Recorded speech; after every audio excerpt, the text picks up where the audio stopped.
Bonjour à tous, bienvenue sur RGM6. Je continue donc cette modélisation qui m'a été demandée par Lionel Bétuel au sujet d'une cafetière italienne. Et donc, comme je l'ai indiqué, on va faire le manche à part. Donc la cafetière, on l'a déjà faite. Et maintenant, on va faire le manche. Alors le manche, voilà, j'ai trouvé... Donc bonjour Lionel, j'ai trouvé sur internet, je vais mettre cette image en téléchargement sous cette vidéo. Et puis je vais repartir sur la version 2.90 ici. Alors finalement je vais garder ici les formes. Je ne sais pas comment est faite la liaison ici, puisqu'il y a quelque chose qui doit s'emboîter dans cette poignée là. Alors sur le couvercle, je ne sais pas exactement comment c'est réalisé, mais j'ai décidé que je vais quand même faire cette poignée ici comme elle est là. Parce que c'est intéressant de voir quelle technique on peut utiliser éventuellement pour arriver à faire ce genre d'objet, qui est quand même un objet plutôt complexe, on va dire. Donc voilà, je vais faire ça. Donc je vais utiliser cette image et je vais l'installer dans Blender en utilisant ici un anti-image. Donc je vais aller dans Ajouter, Anti, et puis Anti-image ici. Voilà, un clic gauche. RX90 pour venir repositionner mon anti-image, un clic gauche pour libérer, et donc en faisant ça j'ai rajouté ici donc une icône qui correspond à l'objet anti. Alors ici je clique dessus et je vais ouvrir mon image, je vais aller chercher l'image que j'ai mis sur le bureau. L'image donc forcément c'est l'image de... voilà, c'est cette image là. Alors là bon... Quand je vois ça, je me dis que bon, dans un premier plan, j'ai une forme ici, puis dans un second plan, ici j'en ai une autre, et dans un troisième ici, j'ai une autre forme. Alors je pourrais utiliser des emporte-pièces éventuellement, mais bon, ça serait pas à mon avis la meilleure façon de faire. Alors ce que je vais faire, je vais partir plutôt... je vais partir sur tout simplement un vertice, et je vais commencer à créer cette forme ici. Et puis ensuite je rajouterai les formes qui sont à l'intérieur là. Voilà, je vais essayer de faire ça comme ça. Alors pour commencer, je vais ajouter ici dans Mesh, je vais aller chercher un vertice. Bon voilà, juste un simple vertice. Vertice, voilà, ici. Donc le vertice est venu se positionner au centre ici, là. Et automatiquement, Blender est passé dans le mode objet, dans le mode Edit, quand on rajoute un vertice, G comme ceci. Donc le cible vertice ici, il faut aller aller dans les préférences utilisateurs pour avoir cette possibilité de rajouter un vertice. Autrement, si vous ne l'avez pas, tout simplement, il suffit de partir sur une face et puis voilà, d'utiliser un vertice d'une face. Alors là, je vais faire donc une extension, extrude. Je vais extruder ça, je pense. Je vais aller jusqu'à là, voilà.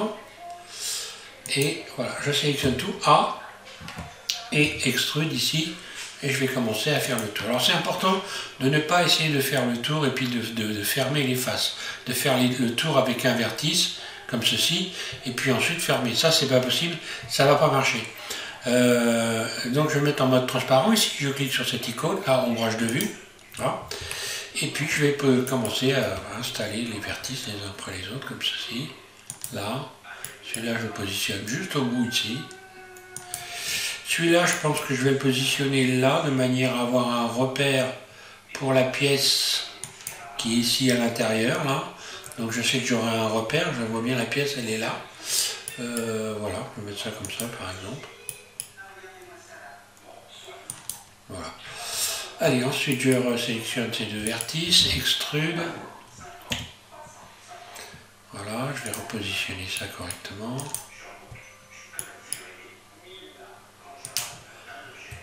Puis ainsi de suite, extrude.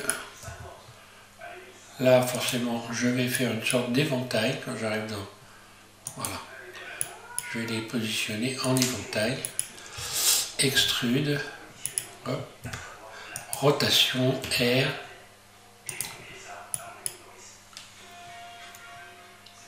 Voilà. Pour pouvoir coller, j'essaie quand même de trouver le plus possible un maillage pas trop comment j'ai envie de dire, le plus avec des espacements assez réguliers, si je peux m'exprimer comme ça, pardon. Extrude, voilà, là je vais hop, reprendre ici le bord, j'essaie d'avoir quelque chose d'à peu près régulier, pas au centimètre près, pas au millimètre près, mais bon, voilà, le mieux possible, essayer d'avoir un maillage qui soit à peu près, voilà, qui soit sympa, ok. Extrude. Là, bah, je vais en mettre un là, forcément. Extrude, rotation. Enfin, rotation. Voilà. À partir de là, extrude, extrude, extrude.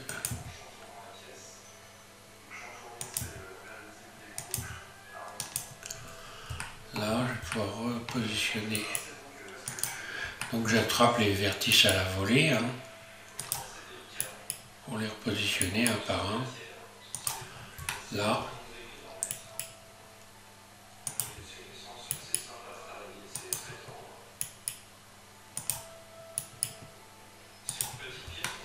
Donc là, forcément, je vais être obligé de mettre de faire des séparations à l'intérieur, hein, de rajouter ici pour pouvoir gonfler l'ensemble.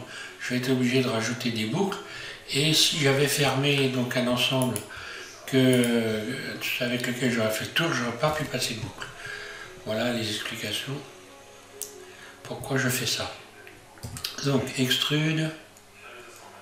Voilà, je vais essayer de retrouver cette forme-là.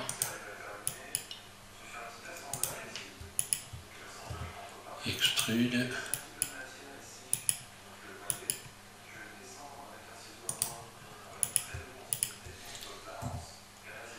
Et voilà.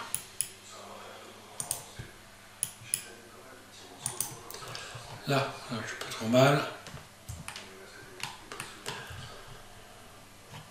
Alors, une fois que j'ai fait ça, donc voilà, si je me mets dans... ça me donne ça. Hein. Je vais donc découper cette forme-là. Avec l'outil cutter ici, voilà.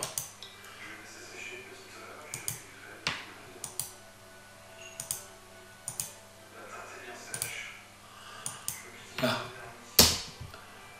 Barre d'espace. Voilà, j'ai fait la découpe, c'est bon. Ce vertice X, je vais pouvoir le virer. X vertice. Là, je ne garde que ça. Donc là, ça me donne ça. Donc la face qui est là, j'en ai pas besoin. J'ai mon repère qui est ici, donc j'ai plus besoin de cette face, X face. Là. Là, je vais faire une extension. Donc, je vais déjà le déplacer GY comme ceci. Puis extrude. Voilà. Je donne une épaisseur. Pas trop fine parce qu'après on a toujours la possibilité de revenir dessus sur l'épaisseur. Hein. Voilà. Donc la forme à l'intérieur. Donc la forme à l'intérieur ici, elle commence là. Donc j'ai fait un repère, donc je sais où elle commence. Je vais juste donc rajouter 2, même voire 3. Voilà, j'en rajoute 3. Et puis j'en supprime une. X dissout les arêtes, voilà. Pour avoir un écartement suffisant ici. Je n'ai plus qu'à supprimer les faces qui sont ici à l'intérieur. X face. Voilà, par exemple. Puis, je vais...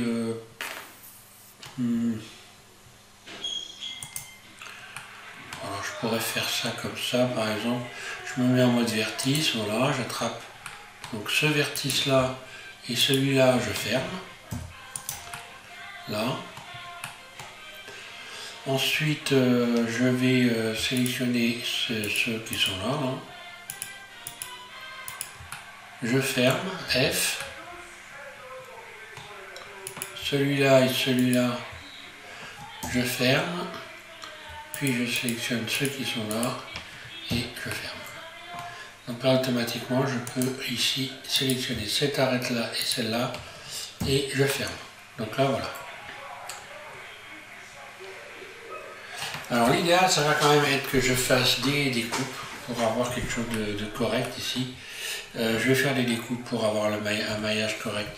Donc pour avoir des faces qui ont 4 vertices, là et là, barre d'espace. Et puis ensuite pour pouvoir passer facilement des boucles.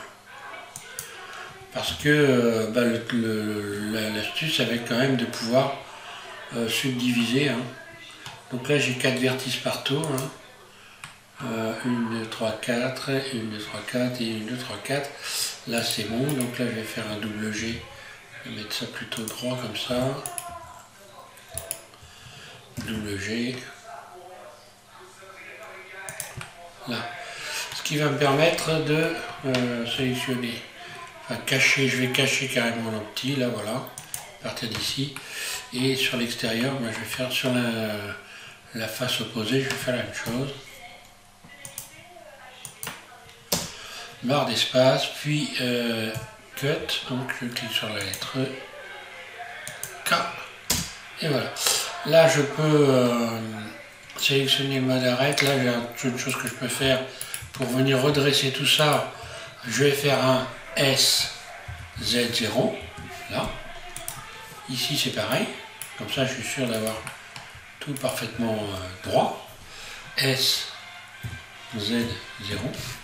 là. Voilà, donc par rapport à l'horizon, je suis au carré.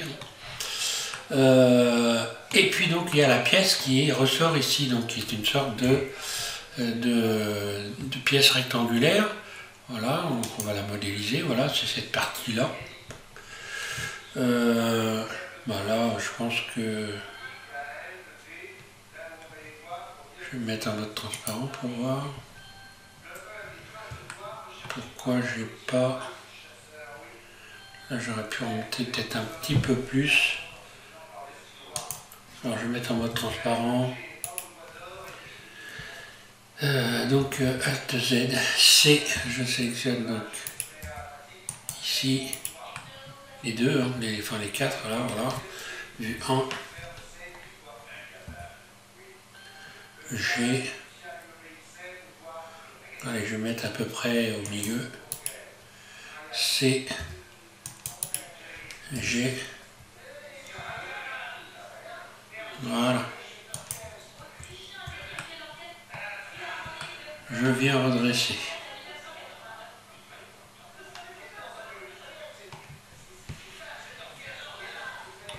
Donc là c'est pareil, je peux aussi peaufiner un peu là. Pendant que j'y je vois qu'ici il faut que je sélectionne ça, que je fasse un double G. Voilà, pour venir remettre ça comme il faut. J'espère que je me fais comprendre pour avoir ça, parce que là j'ai une inclinaison qui n'est pas bonne. Double G.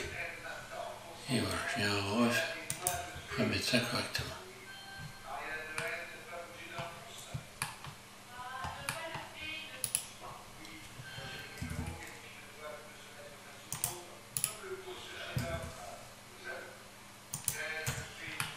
Là, petit peaufinage, ça fait pas de mal. Je vais donc maintenant créer ici donc cette partie-là. Donc là pour faire ça, je vais encore me prendre un repère en rajoutant ici, voilà, une boucle, là, cette boucle-là. Et voilà, je vais utiliser cette partie-là pour faire celle-là. Donc je rajoute deux boucles. Hein. Donc CTRL R, je vais tourner la roulette de souris. Là, je sélectionne cette arête-là, je me remets en vue 1 et extrude.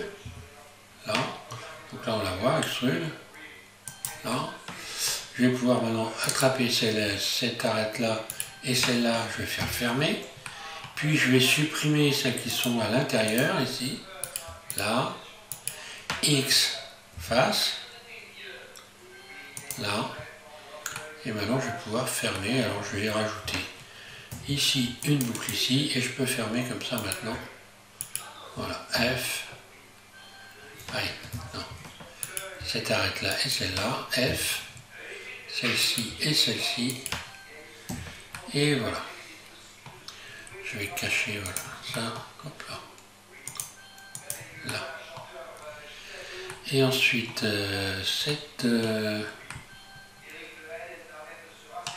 celle-là et celle-là. Et voilà. Voilà, éviter d'avoir des faces internes.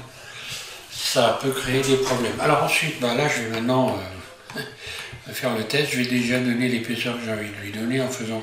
Là, je l'ai fait très épaisse exprès, donc je vais faire un SY. Je vais la réduire un petit peu. Voilà. Allez, ça devrait être pas trop mal.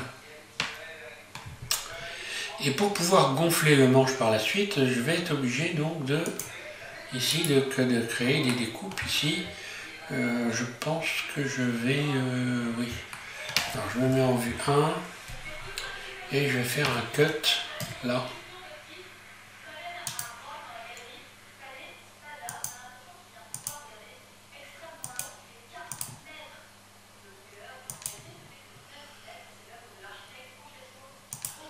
Voilà, je suis à peu près le bord.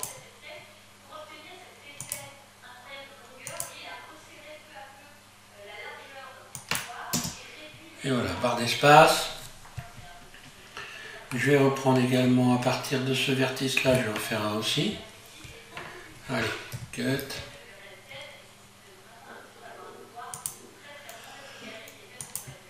À chaque fois, je fais un clic gauche hein, quand j'arrive sur une arête, un clic gauche. Là.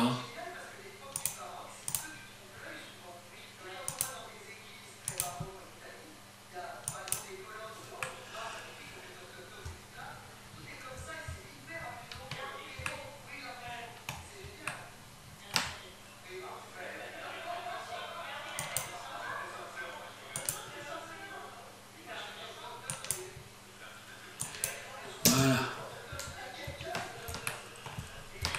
Bon, après, je pourrais faire une chose simple. Je peux par exemple ici sélectionner les ensembles ici et puis utiliser la boîte ici à outils pour venir créer cliquer sur espace.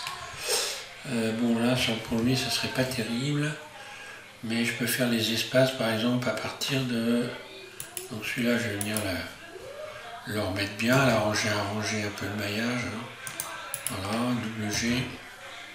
Essayer d'avoir quelque chose qui n'est pas trop mal positionné. Parce qu'après je vais tirer sur ces... Je vais écarter ces boucles pour pouvoir gonfler. Double G pour pouvoir gonfler le manche. Voilà, après je pourrais voilà, sélectionner un vertice là. CTRL, je sélectionne celui qui est au bout. Et puis Loop Tool, et puis espace, là. Et voilà, et ainsi de suite. Espace.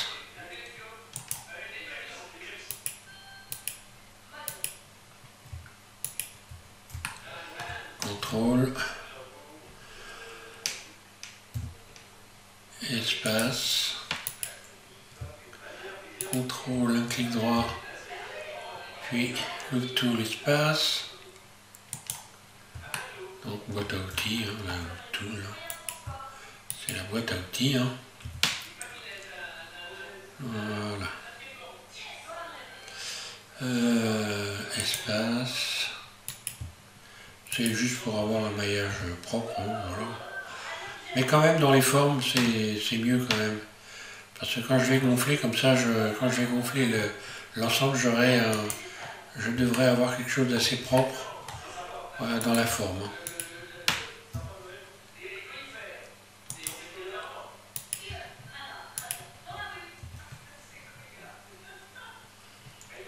Voilà. Voilà, je vais garder ça comme ça.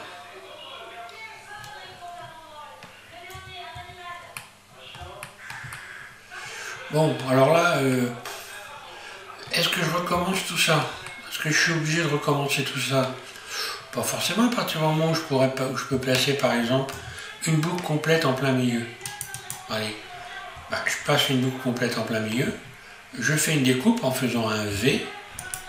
Donc là c'est découpé, je sélectionne ici un vertice, CTRL L, X vertice, je me retrouve avec une demi-portion ici, voilà, que je peux repositionner, je vais faire un double G, alors là je suis quel côté, c'est ça, CTRL 3, je sélectionne tout, et puis je vais repositionner ici mon curseur 3D là au centre, hop là, Shift S, curseur vers origine, puis G, Y, je reviens me repositionner en plein milieu là. Là voilà. Et je vais utiliser l'effet de miroir par exemple, ce qui m'évitera comme ça de recommencer de l'autre côté. Ça va avoir deux côtés qui vont être donc identiques. Alors là je vais me mettre plutôt sur Y. Hein. Ça doit être ça, c'est Y, oui. C'est ça. C'est Y. Puis donc troncature. Et j'ai plus qu'à faire un G Y et venir souder l'ensemble. Voilà. Un clic gauche. Et voilà, j'ai soudé l'ensemble. Voilà, maintenant si je fais un GY, c'est soudé. Hein. Et puis je vais appliquer tout simplement, voilà. Donc mode objet, puis ici, je clique sur cette flèche là et appliquer. Là. Voilà, comme ça j'ai les deux côtés qui sont totalement identiques. Je n'aurai pas un truc complètement difforme. Alors maintenant, j'ai donc rajouté ici une boucle. Enfin, je vais la supprimer. Hein. Je sélectionne cette boucle, X dissous dans les arêtes. Là, voilà. Puisqu'elle ne sert plus à rien du tout, hein, donc c'est pas la peine que je la garde. Et maintenant, je vais maintenant, ça va être le juge final qui va dire si c'est bien ou pas bien. Je vais juste donc utiliser le modificateur subdivision de surface. Voilà, je vais subdiviser 2 fois. Je vais également lisser les faces. Voilà, donc je me remets en mode objet par exemple. Voilà, et puis je vais lisser les faces. Objet, ombrage lissé. Voilà, j'ai ça. Et donc maintenant, normalement, je vais pouvoir rajouter donc je vais pouvoir ajouter facilement les boucles qui vont me permettre de venir comme ceci. Voilà. Coller les bords pour avoir des bords propres ici. Alors là, ça se passe bien pour celui-là, pas de problème. Je vais donc maintenant voir pour ce qui est de cette partie-là. Normalement, c'est bon. Ensuite, à l'intérieur ici, pareil, tu vas pouvoir rajouter une boucle ici et venir resserrer là. Puis une autre de l'autre côté ici. Là. Là, il faut bien viser. Hein. Ici, de ce côté-là. Donc j'en ai rajouté une qui allait par là, une qui va par là. Là, c'est pareil. Une autre boucle ici. Pour retrouver cette forme-là. Donc là, sur le haut, je suis bien. Ensuite, je vais pouvoir donc... Alors, il faut que j'en rajoute une... alors là, si je remets une dans ce sens-là, ça va le faire, oui ça va le faire, mais par contre ça va me déformer ici. Donc il faut que je trouve une autre solution, donc je rajoute bien cette boucle. Mais d'ailleurs je vais faire carrément un cut ici, là. Je fais un cut, et puis double G. Voilà, comme ça je ne vais pas déformer le bord ici. Je recommence, je vais refaire un cut là. Barre d'espace, double G. Hop là.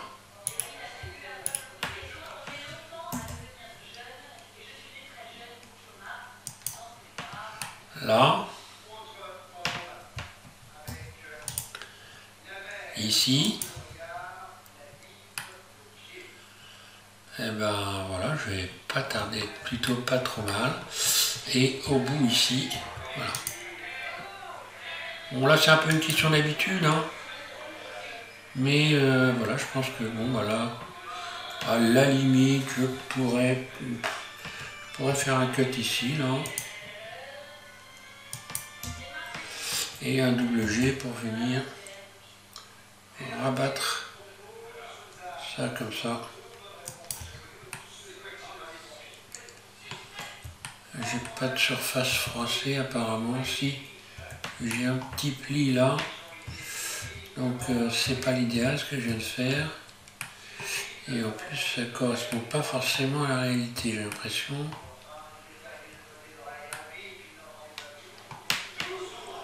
Double G, je vais juste les ramener un petit peu, mais pas jusqu'au bout.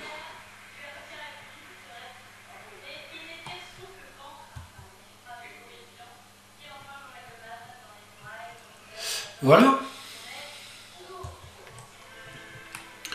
Donc maintenant je vais pouvoir sélectionner ces boucles là. Donc ici, alors là il faut me faire la bonne sélection. Ici ce vertice là plus celui qui est en bas, donc j'appuie sur CTRL, puis ensuite j'appuie sur SHIFT, je sélectionne ce vertice qui est à côté, puis je rappuie sur CTRL et je sélectionne celui-là. Oui, bon, d'accord. Celui-là.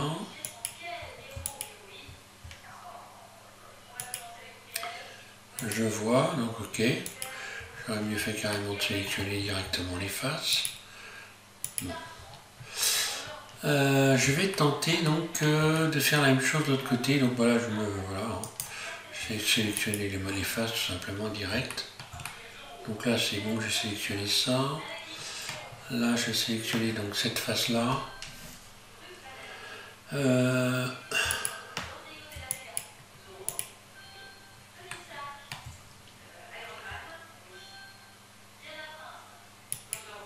Celle-là. Celle du bas, c'est pas la peine de la garder, je pense, voilà.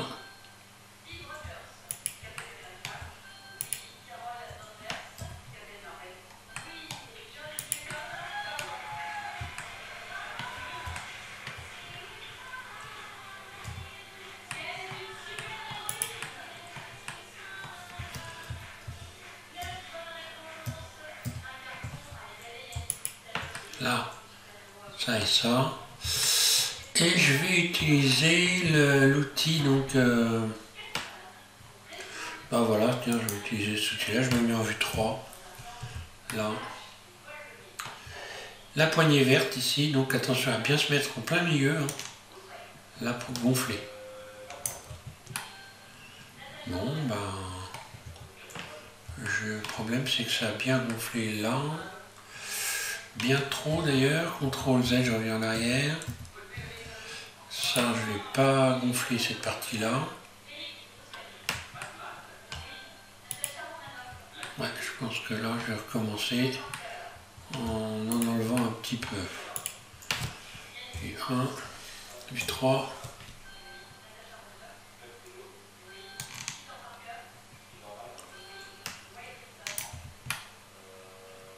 Ouais, ça me paraît pas mal. Je sais pas exactement comment elle est faite là, est-ce qu'elle est arrondie, quelle forme elle a exactement, mais bon, je vais dire que ça me paraît pas trop mal quand même.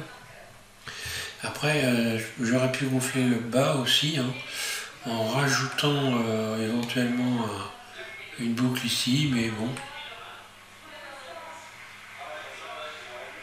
Alors j'ai peut-être un peu exagéré quand même. Je vais faire ça un peu moins violent là. Ouais, voilà, ça me paraît mieux quand même. Bon, bah voilà, je vais garder ça, ça me paraît assez bien. Hein. Et donc, la colorée en noir, hein. Donc matériaux, nouveau. Ici, je mets du noir, une fois de plus. Et puis, je vais donc augmenter, de me mettre, voilà, je vais voir clair quand même. Baisser la rugosité, voilà, ça fait un manche un peu en plastique bakélite noir. Hein.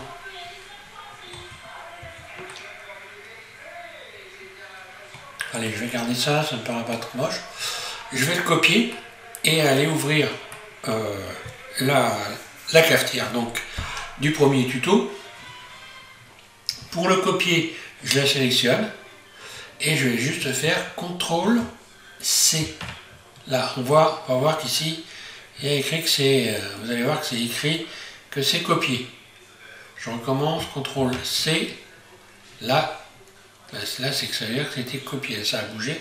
Tiens, c'est bizarre, c'est que ça ne me le marque pas clairement. La copie, en principe, se marque... bon, on va voir si j'ai bien copié. Normalement, je l'ai en mémoire. Je vais ouvrir donc la cafetière. Voilà la cafetière. Je vais juste maintenant mettre en mode transparent pour voir. Voilà. Je fais un CTRL V. Voilà, le manche est arrivé là. Je me mets en vue 1. G. Surface. Et voilà, je viens le mettre positionné en manche. Je vais me ressortir de ce mode transparent là. Voilà. G. Et donc normalement, je pense qu'il doit y avoir un mécanisme qui fait partie du couvercle. Hein. Alors si j'avais, je vais faire une rotation parce que ça doit plutôt être incliné. R, ici rotation. Voilà, grosso ça doit aller quelque chose comme ça. G, et voilà. Voilà, ça doit être ça. Et il y a ici donc un mécanisme qui est relié ici au couvercle. Alors pour le couvercle, donc le mécanisme, ben, si tu le trouves, Lionel, je le modéliserai. Moi je ne l'ai pas trouvé, j'ai cherché, j'ai rien trouvé. Ici en ce qui concerne le couvercle, ben, tu peux tout simplement, voilà, j'appuie sur la barre slash de mon pavé numérique, je l'emmène en mode edit et je vais sélectionner le vertice qui est ici là. Voilà, c'est le vertice là. J'envoie donc le curseur 3D vers ce vertice en faisant Shift S, CTRL, Shift S, curseur vers sélection. Donc le curseur 3D vient se positionner sur ce vertice, je retourne en mode objet et je vais déterminer que ici, ah ben non je me suis planté, c'est pas celui-là, c'est ce vertice là, pardon, Shift S, curseur, voilà, je vais plus vite, hein.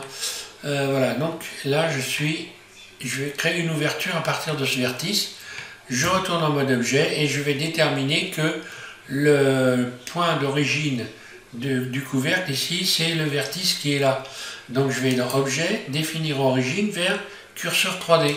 Là on voit un petit point qui est venu se positionner, ce qui veut dire que maintenant, à partir de maintenant, lorsque je vais faire une rotation sur Y, RY, eh bien mon couvercle va s'ouvrir comme ceci. Je rappuie sur la barre slash de mon pavé numérique. Voilà, donc s'il fait RY, j'ai bien le couvercle qui s'ouvre. Alors que ben, je pense que normalement ici il doit y avoir un système d'ouverture. En attendant, c'est toujours mieux que rien. On va essayer de solidariser donc les éléments, puisque maintenant si j'attrape les éléments, forcément ils ne se déplacent pas ensemble. Donc je vais faire en sorte que déjà par exemple la poignée soit en fente de cette pièce-là. Alors cette pièce-là, comment elle s'appelle? C'est simple, il suffit de regarder ici. Cercle 1, lorsque je sélectionne, ici j'ai cercle 2, ici j'ai vertice, et ici j'ai cercle. Donc on voit ici, il suffit de faire en sorte de les avoir. Je ne sais plus où c'est que c'est, mais ici dans la liste, je crois que dans cette liste-là, il doit y avoir les annotations, ça doit être ça, il me semble. Non, c'est pas ça. Statistiques, texte info, c'est ça. Voilà. Il faut cocher texte info. Alors, une fois que j'ai fait ça, je sélectionne le manche, donc qui s'appelle vertice, et je vais le solidariser par exemple avec ici cette partie-là qui elle s'appelle cercle 1. Ok, je sélectionne le manche, je vais dans ici donc contrainte, je vais contraindre, je vais le mettre donc en fend de, un clic gauche, et je vais dire qu'il est en fend de cercle, c'est ça j'ai dit, hein. Celui-là il s'appelle cercle 1, oui, voilà. Et ici je vais sélectionner cercle 1, voilà. Puis ici, bah, définir inverse pour revenir repositionner comme il faut.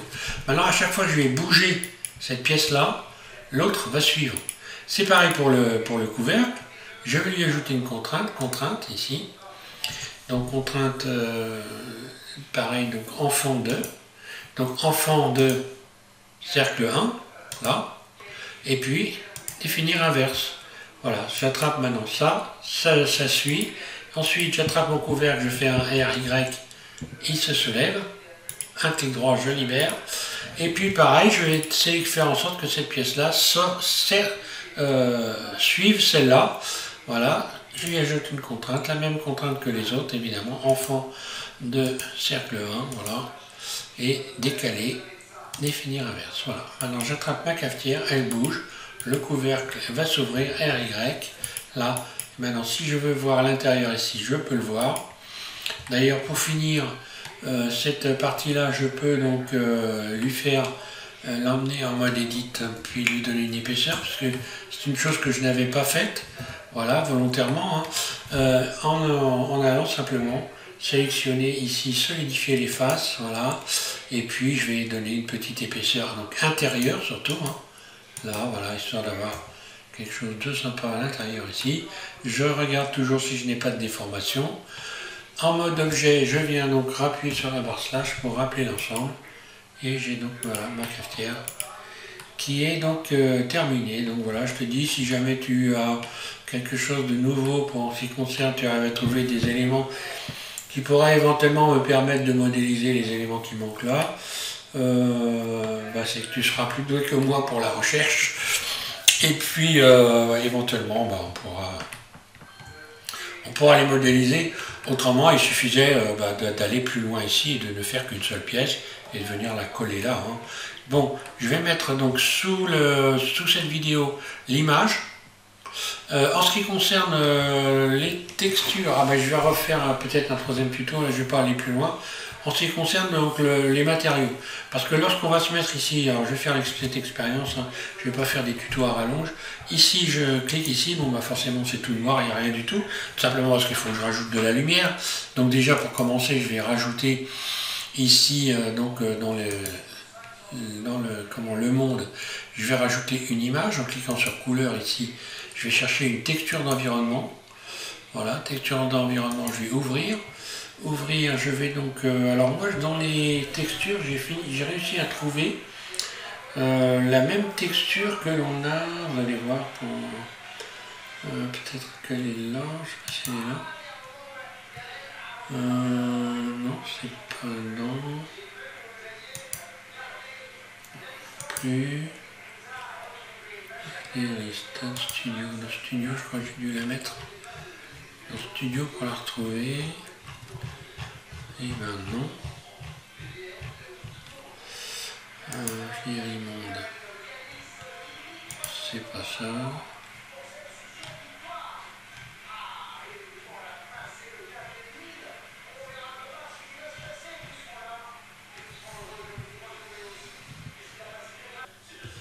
Je disais donc j'ai retrouvé une texture EXR ici, voilà, qui est dans les ombrages de vue et qui je trouve rend pas mal. C'est cette texture là qu'on a dans les ombrages de vue, voilà. Et voilà, j'ai réussi à la retrouver pour pouvoir arriver à donner redonner, voilà. Elle est là. À peu près le même aspect. Donc voilà, c'est normal, il y a de la granulation, mais c'est rien, hein. Voilà, il suffit d'aller ici, échantillonnage, d'aller dans le débruitage, voilà, et ça va arranger un peu les choses. Pas tout de suite parce que là il y a de la brillance, mais lorsque je vais faire un rendu, ça va normalement fonctionner sans problème. Alors après, il faut retravailler les couleurs, évidemment, si jamais le rendu n'est pas terrible. Je vais rajouter ici un plan, ajouter, voilà, un plan. Alors, GZ, surface, G, voilà. Ensuite, la caméra, je vais positionner ma caméra dessus. Donc, j'ajoute une caméra. Ajouter caméra. Shift Ctrl 0, je positionne la caméra comme ça. Ici, le plan, je vais lui donner une petite couleur quand même. Ou carrément, je vais noircir, voilà. Ça va faire ressortir un peu. Mettre un petit peu, peut-être, de baisser la rugosité pour avoir un petit effet quand même, voilà. Ensuite, GZ, donc il suffit de se mettre en dessous, hein. GZ, voilà, quand ça passe à travers, bah, il faut revenir, hein. Voilà, jusqu'à temps que ça disparaisse. Comme ça, je suis pile au-dessus du plan. Qu'est-ce que... Voilà, je vais me mettre comme ça. Voilà. Cette fois-ci, j'ai l'ombre qui est arrivée. Et puis, je vais faire un rendu F12. Bon, bah ça va, la texture n'a pas été...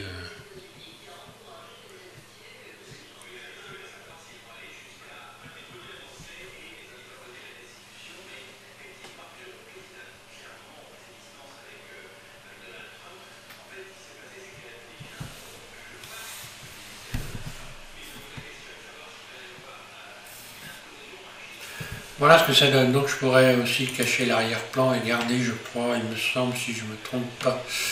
Comme je m'en sers très peu souvent, je vais aller dans les réglages ici. Je pense qu'on devrait pouvoir cacher le fond. Si on ne veut pas avoir le fond, mais quand même garder la lumière. Donc dans film, peut-être, c'est pas film. C'est pas ça. Je vais chercher, je vais reprendre. Ah, voilà, j'ai fini par trouver. Donc voilà, donc dans le monde ici, il faut aller décocher caméra ici, voilà. Je décoche caméra et si je fais un F12, ben voilà, je vais avoir un fond noir pour ceux qui veulent cacher. Mais j'ai l'avantage de garder quand même, on le voit hein, quand on regarde ici, tout tout ce qui est ombre de l'extérieur, de l'environnement. On les voit ici d'ailleurs, la forêt. Hein. On voit dans les reflets ici. Voilà, et ça permet de cacher le fond et d'avoir un autre fond éventuellement. Voilà, donc Lionel, j'espère que voilà, tout ça, ça convient à ce que tu voulais savoir. Je vais m'arrêter là. Et puis, écoute, bon courage, dis-moi si ça va ou si ça va pas. Et puis, je vais reprendre mon modèle prochainement, je pense, du robot SF, hein, pour continuer la base du robot. Voilà. Et merci à tous et bon courage.